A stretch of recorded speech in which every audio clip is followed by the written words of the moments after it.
Hello everyone. So, we will continue with the topic that we are discussing, that the effect of rate of loading on tensile characteristics.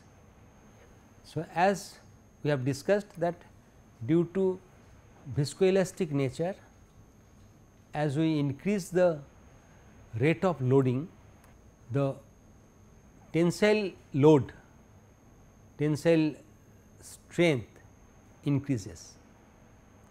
So, this curve shows that at lower rate of extension, the stress developed by the fiber or yarn is lower, whereas at higher rate of extension it is higher. Now, we will discuss with the help of the empirical equation. This is the empirical equation where it is F t equal to F 10 multiplied by 1.1 minus 0.1 log 10, here log is with the base 10. So, where F t is the breaking load for a time to break of t second. If the t is more than 10, then F t will be less than F 10, where F 10 is breaking load for a time to break at 10 second. So, in standard testing condition, the time to break it is mentioned, okay, it is fixed. So, we have to set a rate of loading in such a fashion that the material, the specimen breaks at 10 second. So, that is why that is called, it is a F 10, and if the rate of loading or rate of extension is in such a fashion, it is in lower rate of loading, that means the time required to break will be high, okay. Time required to break will be higher than 10, because when we are having lower rate of loading or lower rate of extension. So, time required will be higher. In that case, the F t that is the breaking load will be lower than earlier. Okay. So, that this is due to the viscoelastic nature of the material, and the empirically this can be shown by this formula. Now, what we have to do, we will just try to rearrange this equation, nothing else.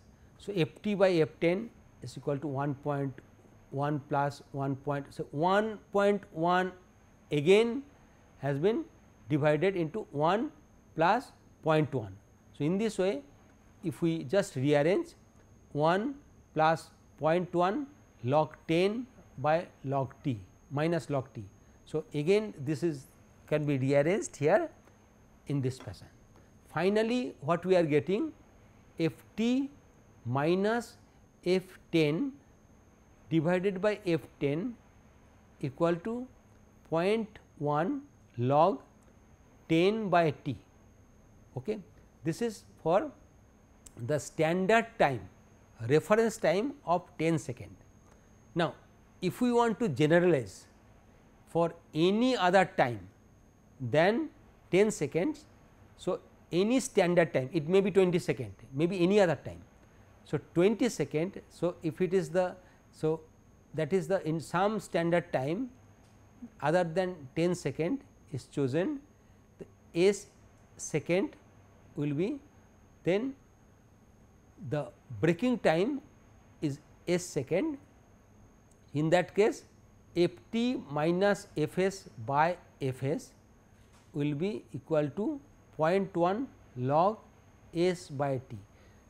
This is the standard equation. So, from there if we know the time to break by changing the rate of extension.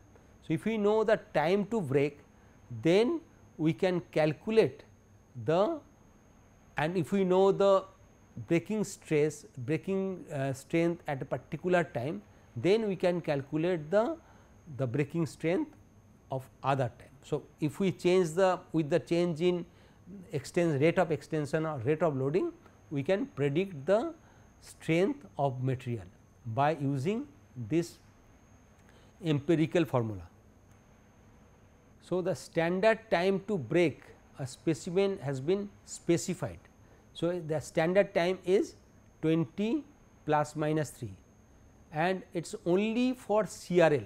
This standard time is only for CRL, not for CRT. What is CRL? Constant rate of loading type instrument, not for constant rate of traverse type. Okay. This breaking load, breaking time is specified. Now, let us try to do some solve one very simple problem. The problem is that if a yarn shows a strength of 400 centinewton, when the time taken to break was 10 second. Okay. So, at time to break is 10 second, the strength is 400 centinewton. Calculate the breaking load if the rate of loading was increased to cause the yarn to break at 1 second. So, earlier it was 10 second, now rate of loading has been increased, okay, and it is breaking at 1 second. So, we will use this formula straight away. So, initially it was F10, F10 was standard. So, we will put the value 1 here, it is a time to break. So, in that case we can simply calculate Ft is the breaking load for a time to break at t second, F10 is the breaking load for a time to break at 10 second, and F10 is given, F10 is given, it is at 400 centinewton, and from there we can calculate the F, that is for 1 second, F1 we can calculate, that means T is 1, that means log 1. What is log 1? Log 1 is 0. So, this will become 0. So, F10 multiplied by 1.1. So, F10 is 400, 400 multiplied by 1.1, this 1.1. So, it is coming out to be 440 centinewton. So, when yarn was breaking at 10 second time, the strength was breaking strength was 400 centinewton, and when if we increase the rate of loading has increased in such a fashion, it is breaking very quickly within 1 second. In that case the same yarn will show the strength of 440 centinewton. Now, let us try to solve another problem. The problem is that if the rate of extension of a yarn is doubled, okay, we are doubling the rate of extension, what will be the percentage change, percentage increase in measured yarn strength for same gauge length. So, what we are doing, we are here same gauge length, we are changing the rate of extension, we are changing. Now, consider the breaking elongation remains unchanged. So, breaking elongation is not changing, but why we want to, what we want to know the percent increase in breaking strength, and the rate of extension is doubled. Now, so here the in first stage time to break is S, okay, and in second stage time to break T will be equal to S by 2. Is that clear? Because gauge length is same and we are increasing the rate of extension to double. So, initially and there is a breaking elongation is unchanged. So, the breaking elongation is same. So, gauge length is same. So, in that case if in the first case slower case the time to break was S second, and when it has been doubled, that means the yarn will break at half of that time, it has become S by 2. Now, we have to use this formula here. This formula here it is a doubled, mean S by T means S by 2, it will become 2, S by T will become 2, that means 0.1 log 2, this is the value. And what is required? Percentage increase in measured yarn strength. What is that? F t minus F s by F s multiplied by 100. Straight away we can calculate. So, percentage change in breaking strength is nothing but F t minus F s by F s multiplied by 100. So, this left hand side if we multiply by 100, then we will get percentage increase in strength. So, that means 0.1 log of 2 multiplied by 100. So, this value will give us the percentage increase in breaking strength or percentage change in breaking strength.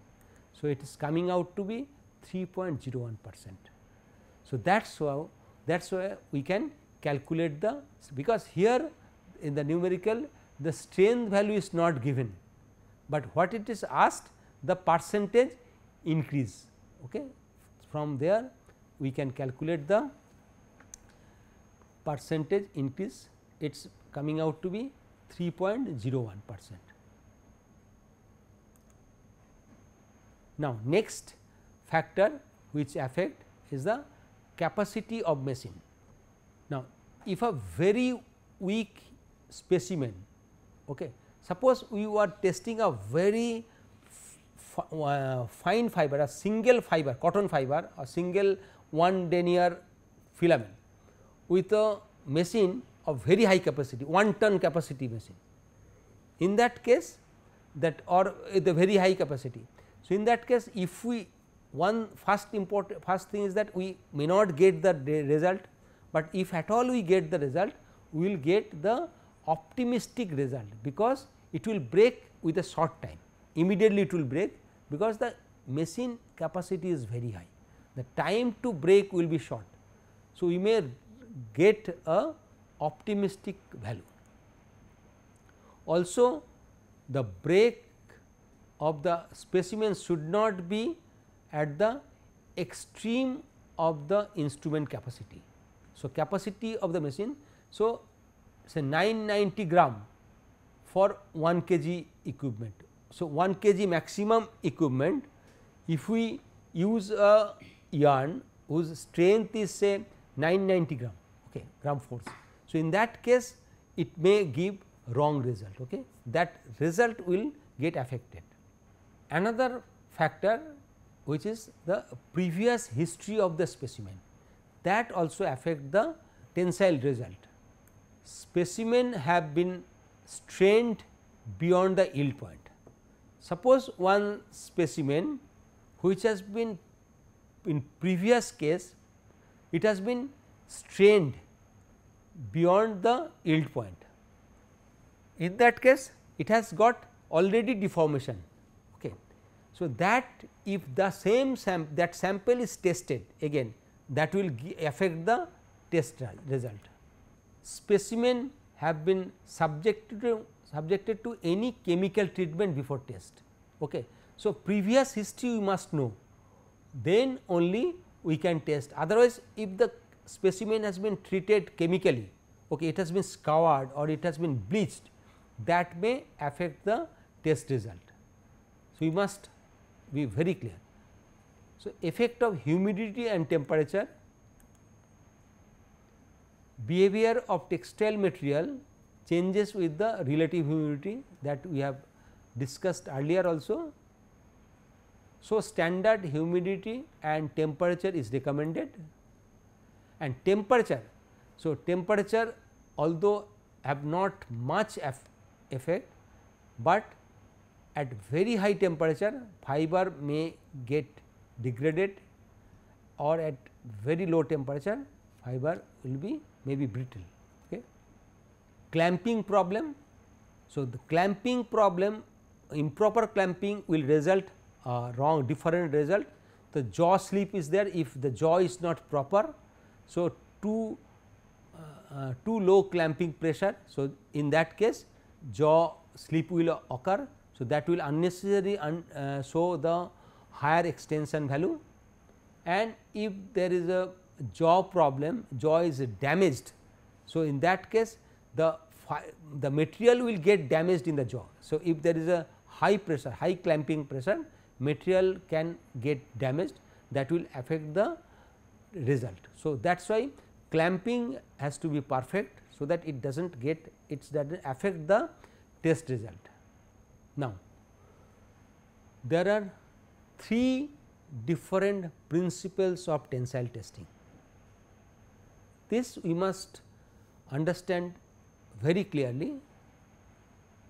These processes are CRE process, constant rate of elongation, constant rate of loading, and constant rate of traverse. So, what is constant rate of elongation? Where rate of increase in specimen length is uniform with the time. So, the one jaw will be fixed and another jaw will move at constant speed, so that the rate of increase of the specimen is uniform. So, other jaw will move at a constant speed. The load measuring mechanism moves a negligible to a negligible distance. So, that at the other side of the jaw, if it at all moves, that will be negligible. So, for all practical purpose, so other jaw will be fixed.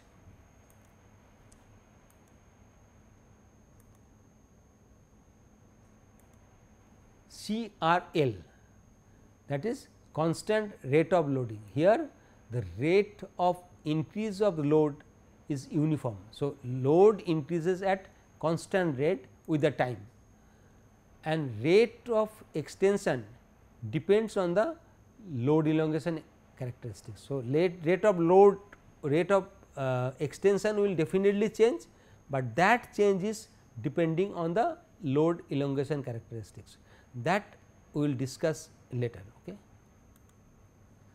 And what is CRT? CRT is actually it is pulling one clamp at uniform rate. Okay. Now, CRT and CRL sometime is confusing.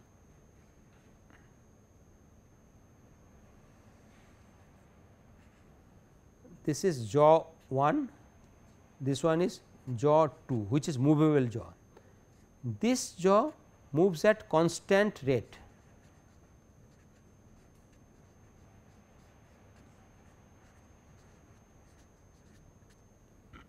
It moves at constant rate.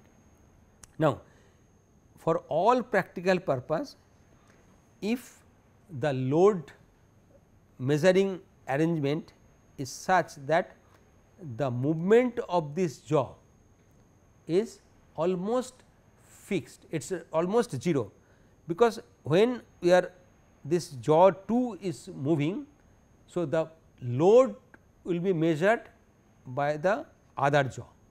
So, this jaw if it is almost fixed, like if we measure by strain gauge, okay, strain gauge, then the movement of this jaw we can neglect.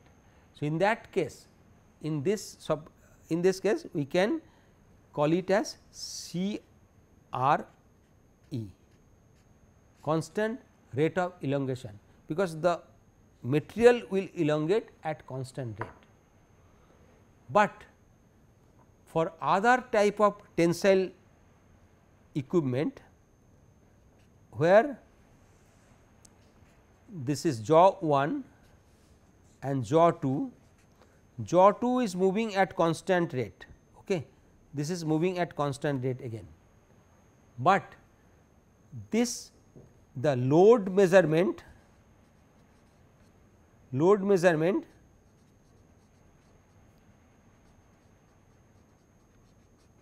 can be only done if this jaw moves. With the movement of this jaw, this load measurement system will get signal, then only it will show the load, because load measurement system is a function of the displacement of deflection or movement of this jaw. So, in that case what happens, the extension, this jaw is also moving, this jaw is moving. So, the extension is not constant, okay.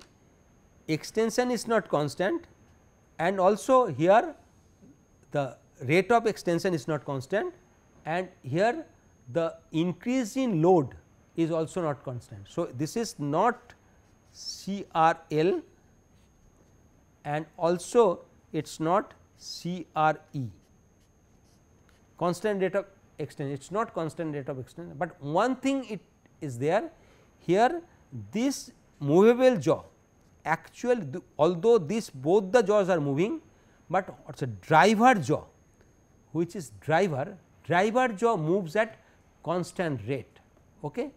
So, it traverses at constant rate, that is why this principle is known as CRT.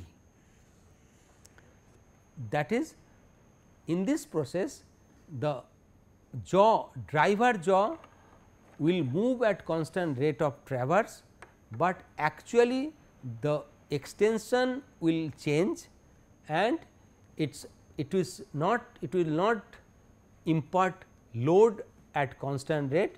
So, it is a separate different method which is known as the constant rate of loading traverse. So, pulling one clamp at a uniform rate and the load is applied through the other clamp, through the movement of other clamp. Okay. One must be very clear here, load is applied by the movement of other clamp, that is why it is called CRT principle. That this means other clamp which moves appreciably, it is not the negligible, it will move appreciably to actuate a load measuring mechanism, so that the rate of increase is neither on load at constant rate or not it is the at the constant rate of elongation. Okay.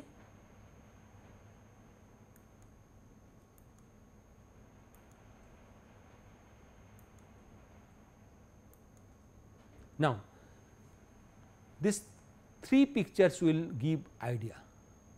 Here it is a fixed jaw, it is a movable jaw, and it is driven by some arrangement, say screw arrangement, okay, like some UTM machine. This jaw, fixed jaw, here some load measurement arrangement is there, but it is effectively there is no movement. So, it is moving at constant rate, dx by dt is constant. So, that is a CRE principle. Here the it is moving in such a fashion that force, rate of increase in force df by dt that is a loading is increasing at constant rate. Okay. And CRT, as we have discussed, this one the jaw 1 is moving at constant rate, but jaw 2 is also moving to actually to actuate the loading mechanism. So, that is why it is the constant rate of traverse. Okay. Now, let us see what happened to the rate of loading, constant rate of loading or constant rate of traverse if one is fixed. Now, try to see here. Now, with the CRE principle, constant rate of elongation, this is the curve. Okay.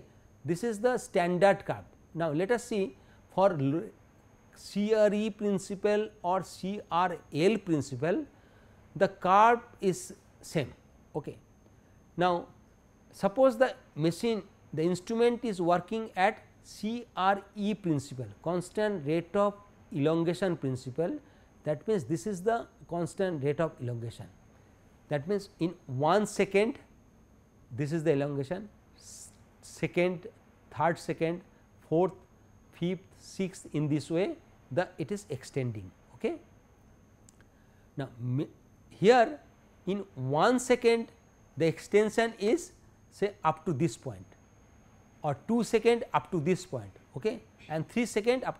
So, we will see the maximum extension is taking place within the 2 or 3 second, whatever maximum. So, this is the maximum load, maximum loading is taking place within the 3 second loading on the specimen. So, major load reaches before 3 second here, majority of the load.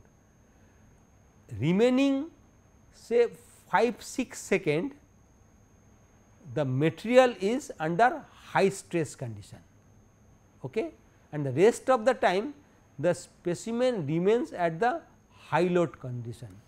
So, that means, initially the loading is at very high rate, because initially for 3 second the loading is taking place, the maximum loading is reaching.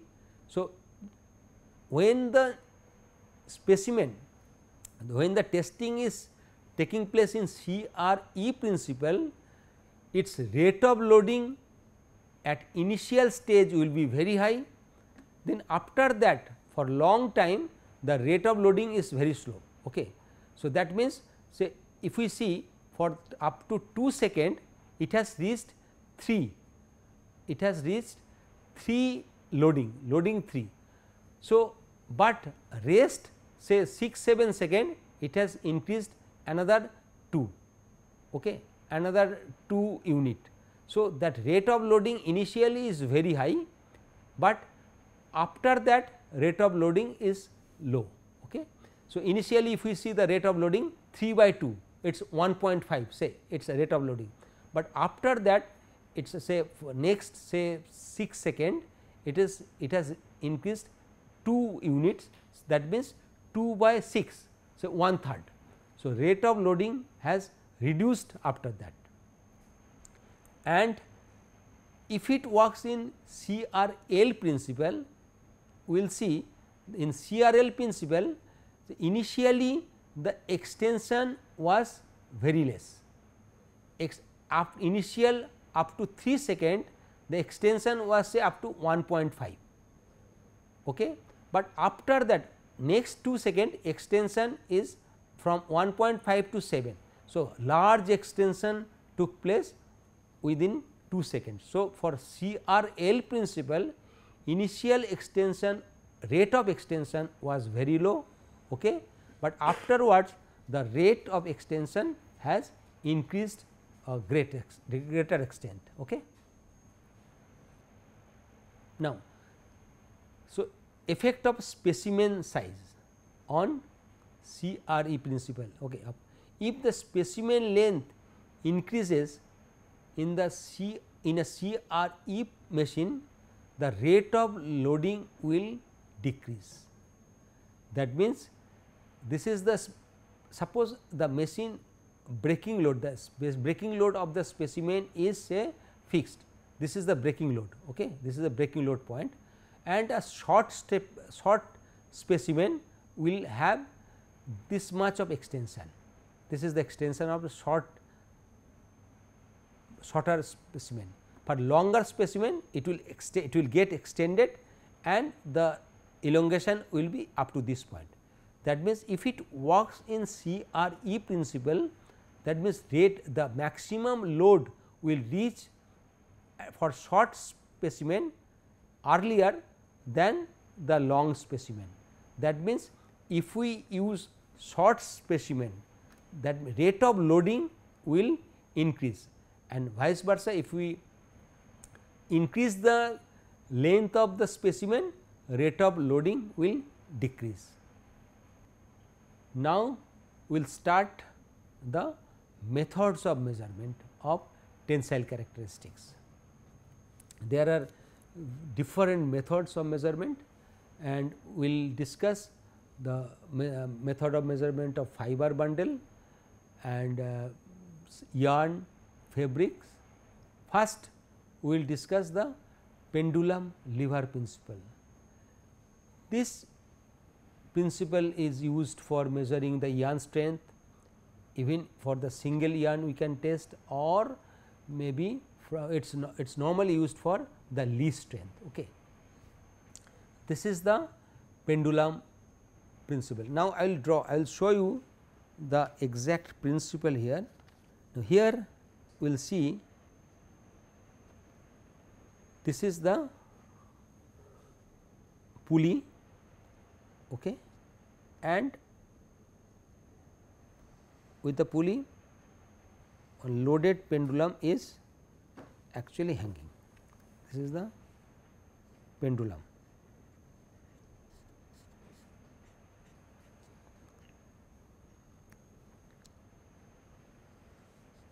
Now, on the pulley here one string, okay, this is strip is placed.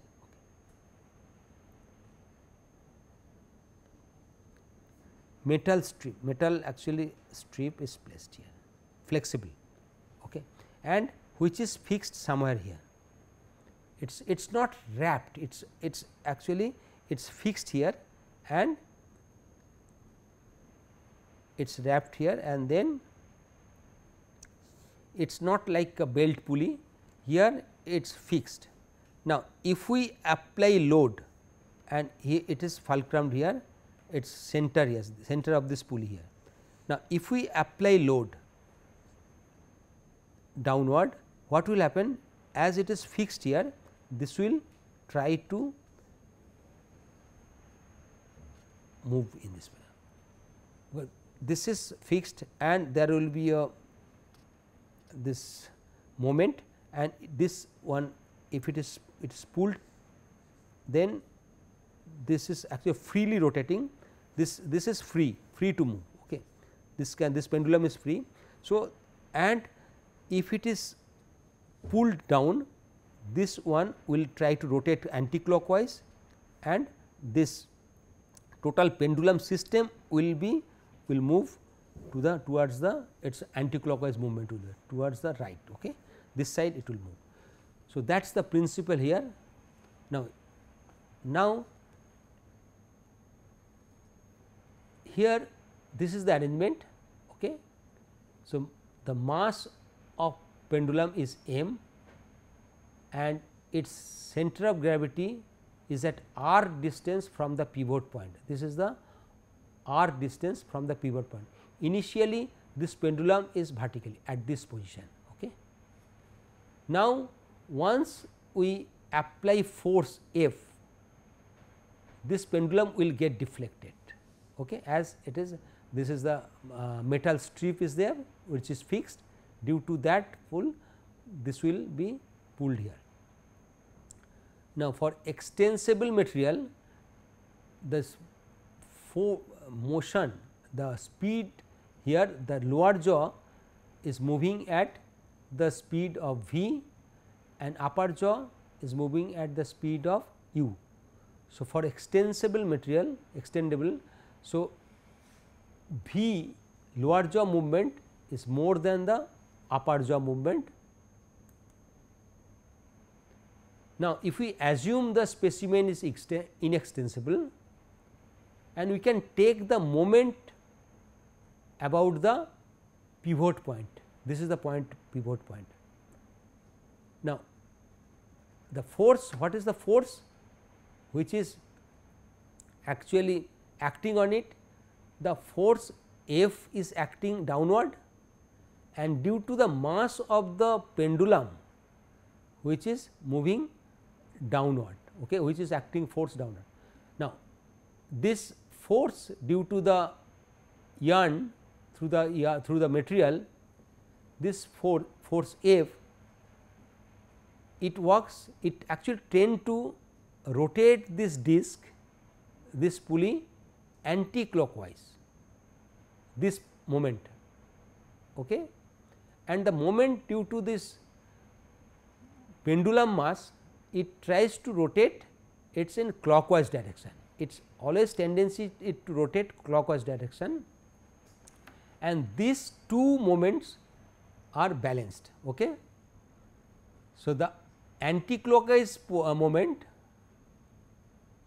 about the pivot is F multiplied by R. R is the radius of this disc, okay, and the clockwise moment is that mg is the force exerted by the pendulum of mass m.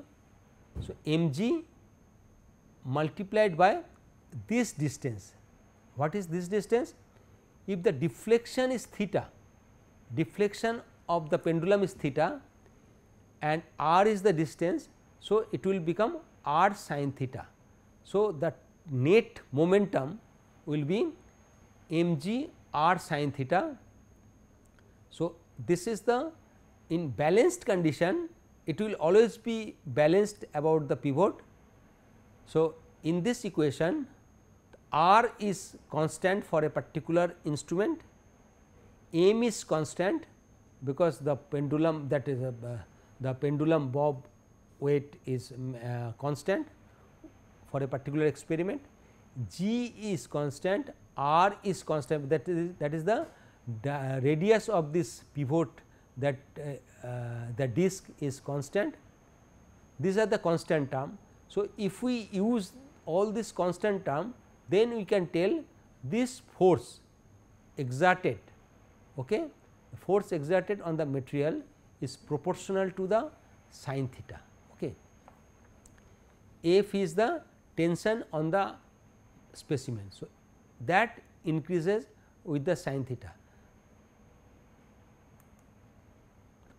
Now, there are two terms in this instrument, one is called machine rate of loading, another is that time rate of loading. Okay. The machine rate of loading is that it is expressed in terms of mu, it is the increase in load per unit increase in the specimen displacement of the upper jaw. So, with the upper per unit displacement of upper jaw, what is the increase in load? So, we can refer earlier equation F r mg r sin theta, okay, and displacement of the upper jaw, that is J1, we can tell if we know the deflection d theta and r is r d theta is the, that is circumferential displacement, okay, that is r d theta is the displacement of upper jaw. So, in that case the ratio, that is df by d theta, okay, df by d theta, if we take the differentiation, df by d theta will become, that is r, if we bring it to this side, right side, so that will become mgr capital R by small r and sin theta will become cos theta. That is the after differentiation it will become the equation will become this, and if we multiply by 1 by r in both the sides, okay, that becomes df by r d theta, which is nothing but the mu machine rate of loading. Df by r d theta is equal to mgr by r square. This r becomes r square because we have multiplied by 1 by r and this multiplied by cos theta. Now, here this is the machine rate of loading. Now, at starting point when the machine rate of loading, when the theta is 0, in that case it will be that at theta 0, that means it will be 1. So, at the starting point, and as the theta go on increasing, theta goes on increasing, that this rate of loading will gradually reduces. Okay. So, this is the machine rate of loading df by r d theta, and this value its constant value, all these values are constant value, that it is constant for a particular machine and is known to be standard machine rate of loading.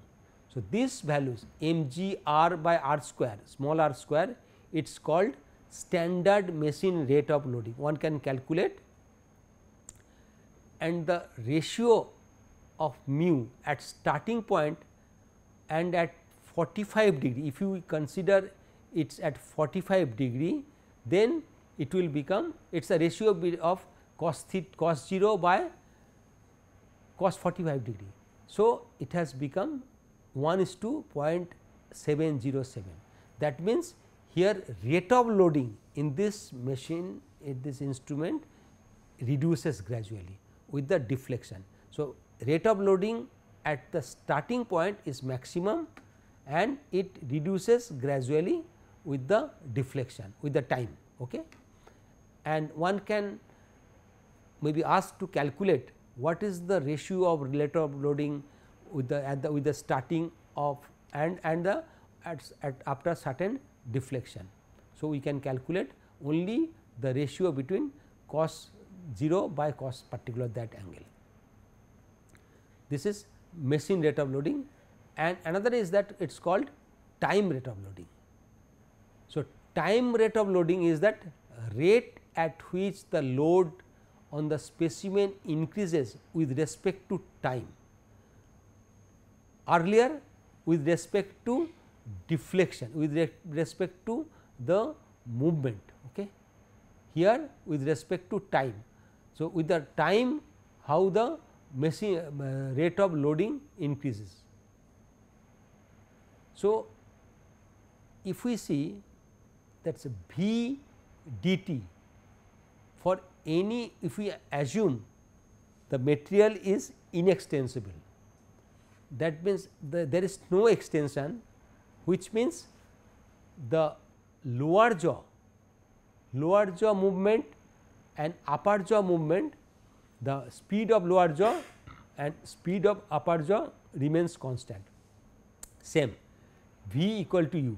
That means, V dt is the total movement of the lower jaw or upper jaw, which is equal to the r d theta. Theta is the deflection. So, r d theta is the actual movement of this jaw. Okay. So, V d theta equal to r V dt equal to r d theta. Okay. From there we can calculate the d theta by dt, d theta by dt will equal to V by r.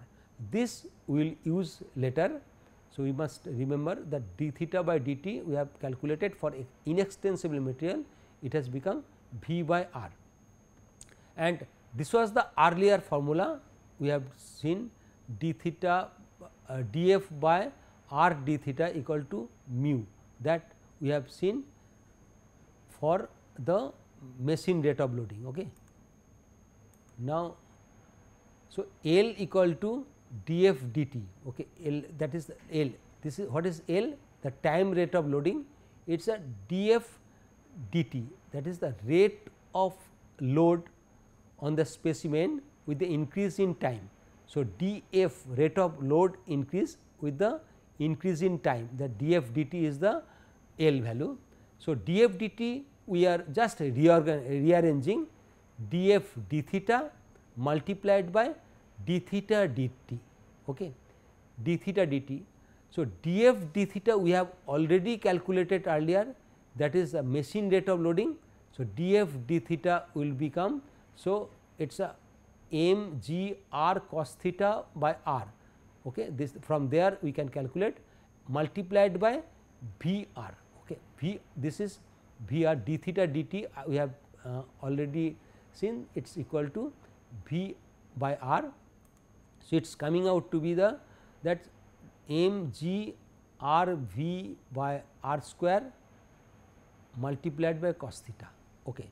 That means, this is nothing but mu into v, okay, the machine rate of loading. So, this again time rate of loading is proportional to cos theta. So, if we want to know the relationship between machine rate of loading and time rate of loading, so it is mu, it is a time rate of loading equal to machine rate of loading multiplied by v, okay. V is the velocity of the specimen, velocity of the jaw. So, here the assumption is that the material is extensible. If there is extension, if we know the rate of extension or extensibility, then we can modify this equation. So, L is proportional to the cos theta again. So, similarly, so the time rate of loading also reduces with the time. Initially the time rate of loading is maximum. So, L changes throughout the test, maximum at 0 degree and minimum at 90 degree. So, if the deflection is at 90 degree, normally in most almost all the practical purpose, it never reach at that point. Now, we will discuss another instrument which is stellometer. Stellometer is a principle, it is again it works in a pendulum principle, but stellometer is used for the fiber bundle. So, earlier we have seen the that is the pendulum principle. Here stellometer also works in pendulum principle. It is capable of measuring strength as well as the elongation of fiber bundle. So, it can be measured, the fiber bundle strength and elongation can be measured. It works with pendulum lever principle. Okay. The loading of the specimen is carried out by a pendulum system. So, in earlier system also you have seen the loading is carried out by deflection of pendulum. Okay. Here also the deflection of pendulum actually by deflection the loading is actually applied, which is mounted in such a way that it rotates about its center of gravity. So, pendulum the design is such that it rotates about its center of gravity. If it is released, it eliminates the inertia effect associated with the normal pendulum principle.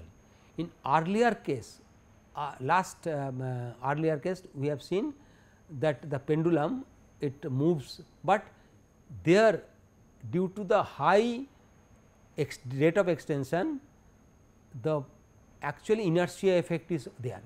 Initially it is observed that pendulum will not move, so due to initially extension it there, but its load it is not showing the load because of the inertia effect of the pendulum. Okay. We can see here.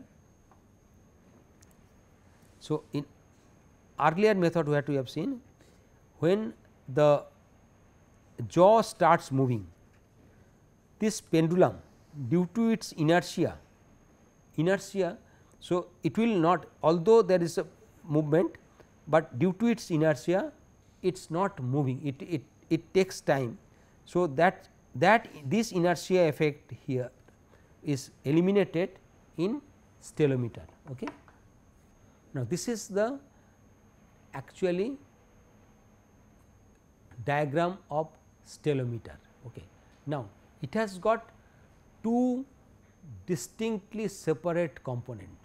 Okay. Now, we must try to understand here. Now, the component, the two components are there.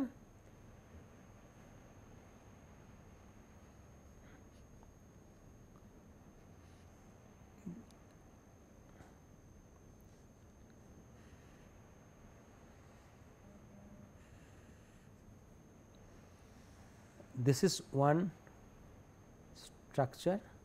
Okay.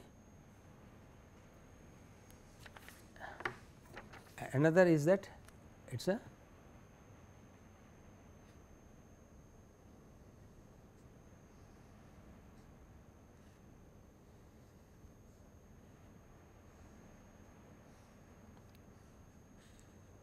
the red one is as a beam. Okay. So, okay, sorry, it is a heavy one, now it is a big size. Okay. This red one is a beam and blue one is pendulum. Okay. Now, here it is pivoted here at this point, and center of gravity of pendulum is somewhere here. This is the center of gravity of pendulum. Okay. Now, for the time being we just eliminate the this pendulum blue color.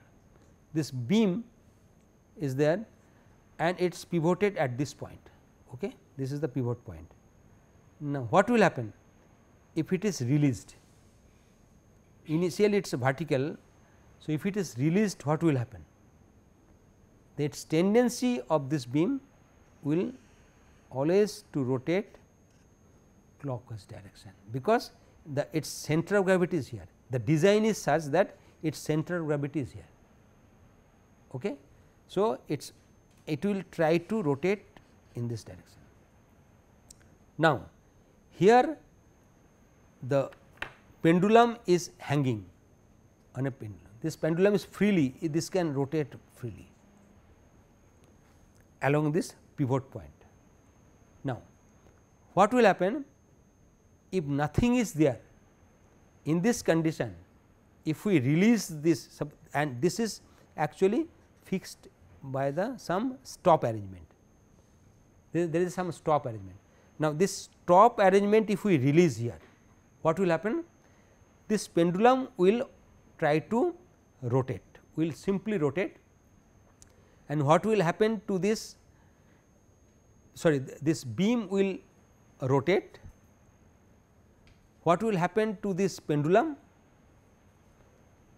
If we release this stop arrangement, the pendulum will, this beam will rotate clockwise, but the pendulum will be remain in that point in the vertical position, because pendulum it is just hanging, simply hanging on the pivot point. Okay. So, nothing will happen, this will simply rotate and this will be tilted at such a fashion, so that the center of gravity is just below this, it will simply be hanging, and this pendulum will remain its vertical position. Now, the condition is that it is stopped here. Now, here our sample is there, we have fiber bundle we have put here, this is the fiber bundle. Now, what will happen? Now, we release the stop arrangement, then what will happen here? the pendulum, this beam will try to rotate clockwise due to its mass and center of gravity, and pendulum will always try to be there in vertical position, but due as this is the fibers are there, this total beam it is heavier than pendulum, it is much heavier than pendulum. It will try to pull the pendulum here in this way. It will try the through this fiber mass, this beam will try to pull the pendulum, and pendulum will rotate in clockwise direction also along with the beam, okay. And till the point, because as it is moving upward, the load will increase, that will come, we will discuss, but till the point it will follow the beam when it is reaching its breaking point. As soon as it reaches its breaking point, then pendulum will be released. Okay. And another point is that if there is no extension, suppose extension is 0, the material is inextensible material, in that case the pendulum will follow exactly the beam, but if the material it has got some extension, the pendulum will follow little bit at higher rate, move at little bit higher rate, and this will also follow, but at the little bit it will lag behind. This difference in movement we can measure, we can actually identify, and that is actually nothing but the extension of the bundle. Okay. Now, this is now the principle is very simple, it is very simple. Now, we have to balance the moment. This beam will have a balance, this is the beam which is actually a beam center of gravity. This beam will have moment, clockwise movement, and this pendulum will exert a anti-clockwise movement. Okay. And this is the stop arrangement of the beam. Once we release the stop arrangement, what will happen? This is the situation. As we have discussed, this is the sample, here it is a fulcrum point, okay. This is beam, this is the center of gravity of beam, okay. Here it is a dashpot, we will discuss, it can control the movement, and sensing point, and there is a scale, okay. And it is called Presley jaw. In Presley system, the jaw, which jaw is used, the same jaw is used here, okay. Presley strain tester, that is I have mentioned earlier also. Now, let us see the balance of movement. Balancing of movement is that the beam and pendulum starts in a vertical position, but the center of gravity of beam is such that when it is released, the whole assembly rotates clockwise. The speed of rotation is controlled by a dashpot. We can adjust the dashpot, so that the speed of rotation can be controlled. Now, this is the way now. Okay. Now, here it is a, this is the fiber, okay. Here it is the force on the fiber. The force on the fiber multiplied by this OQ, OQ is the distance, okay. So, that is the clockwise movement by the beam, clockwise movement it is by beam, distance from the fulcrum point to the, that is the jaw, that is OQ, that is the force on fiber, that is the clockwise movement by the beam, and anti-clockwise movement by the pendulum, which is W is the mass of pendulum and OG is the distance, okay, from the center of gravity of pendulum to the pivot point. This is center of gravity of pendulum point, and it is this is OG sin theta, that is OG, this is the distance because theta is the deflection. Okay. So, we can see that F is proportional to the sin theta. That means, here the loading is proportional to the sin theta, it increases with the sin theta as sin theta increases. So, load on the fiber bundle is proportional to sin theta. The geometry of the system, the total geometry of the system is kept in such a fashion that angular velocity of the beam in such a way that sin theta varies at approximately constant rate. That is very important here. The designing is such that angular velocity is in such a fashion that sin theta increases at constant rate. That means, if we can keep sin theta, increase rate of change of sin theta at constant rate, then we can claim the instrument works in a constant rate of loading principle. Okay. So, the rate of loading is constant and we can adjust the dashpot to certain extent. So, we can adjust the load at any rate of loading, so 1 kg per second or any rate of loading. So, if we can increase the dashpot,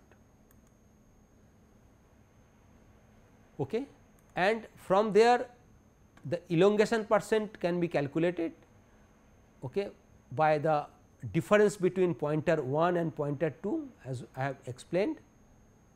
If no elongation is there, both pointer P1 and pointer P2 will move together and it will show 0 point, and if elongation is there, the scale will lag behind and thus the difference will be shown as elongation. Okay. And next class we will discuss another principle, so which is beam balance principle, and there will be many other principles. Till then, bye. Okay, thank you.